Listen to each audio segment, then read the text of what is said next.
This is my Colt M45. It's the CQBP model, close quarters battle pistol. So it's a replica of the US Marine Colt 45 version.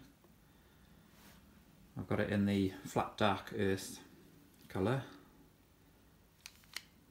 I've usually had blued finish guns, so this is a nice change. It's a 19-shot steel BB pistol, and the magazine houses the 12-gram CO2 capsules like this. The BBs are, I always find they're quite fiddly to load, but it's one of those things you've got to practice to get their technique right.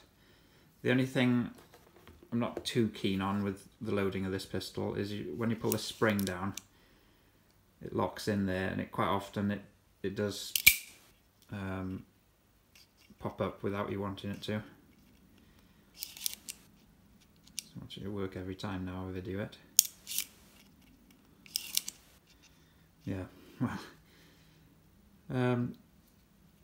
when I started using it, I was having to sort of push the BBs in and use my nail to push them down into the slot, but after practicing a bit, you have to sort of, instead of pushing them straight across, you push them upwards and it pushes the next one, it rolls it down then. So it's just a bit of technique, a bit of practicing. It comes with a large Allen key to pierce the gas cylinder. So you screw the Allen screw up, pushes that up, and it goes into the top there. Holds 19 BBs. They're a lot cheaper than pellets. This is the only BB gun I've got. All my other guns are pellets, but these are £6 for 1500. So you'd pay more than that for just 500 pellets. So they're very cheap to shoot. Which is just as well, because I usually end up dropping loads of them about the place when I'm trying to load it. But there you go. So that's the magazine and CO2 all in one. It's got blowback, so every time you fire the shot, the slide recoils back and forward again. When the gun's empty, like it is now, the slide locks back. So when you fired your last shot, the slide locks back like this. And you can reload the gun, put more BBs in, and then you just press this slide release and it's ready to fire again. Safety catch here. Doesn't engage unless it's cocked. It's cocked now. Safety on, safety off. It's also got an extra safety, like on the real 45 caliber, on the handle. So you've got to press that to be able to engage the trigger. So that doesn't pull without that pressed in. There you go. So it's pretty authentic. Magazine release is in the same place as the 45 caliber. It's got a very realistic weight and feel to it. I weighed it earlier, it's just over, well, it's 925 grams on the balance I had anyway. It's got a rail here, so you could mount a torch or laser on it. It does come in the black finish. Painted iron sights. You get good target acquisition with these. It's not as accurate as a pellet gun, but it's to me it's just a fun plinking gun for shooting tin cans, which I think is what it's meant for really. Because you do lose some of the accuracy with the recoiling slide. And that also uses up more gas as well. So it uses twice the amount of gas as a pistol that doesn't have gas blowback, but it just adds to the fun really. So it makes it feel more like a real firearm. It's just so much fun to shoot, and it feels nice in your hand. I've been getting about 60 good shots out of the gas cylinder before the power drops off, and there's a distinctive difference in sound then. You can hear when the gas is running low.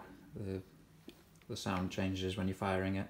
So about 60 shots, that's nearly 3, or just over 3 mags then. And with my other CO2 guns, I get about 100, 110 good shots before the power drops off. So it's pretty good really. The 12 gram CO2 capsules, they're about £7 for 10 of them. If you buy in bulk again then, they'd be cheaper, but you'd have to look online to see that. So far this thing's been 100% reliable. I'm not sure whether this spring is supposed to release when you push it straight into the magazine well, but it doesn't seem to anyway. I've had to put all the BBs in and then release this. Usually drops one out when you do that then, and then put it in the gun afterwards. It's quite nice that you can see inside the action as well, so if there was a jam or something, you can see what's going on in there. It's horrible and windy outside, but let's go out and shoot it.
So if you're interested in this gun, I bought it from sportsguns.co.uk. I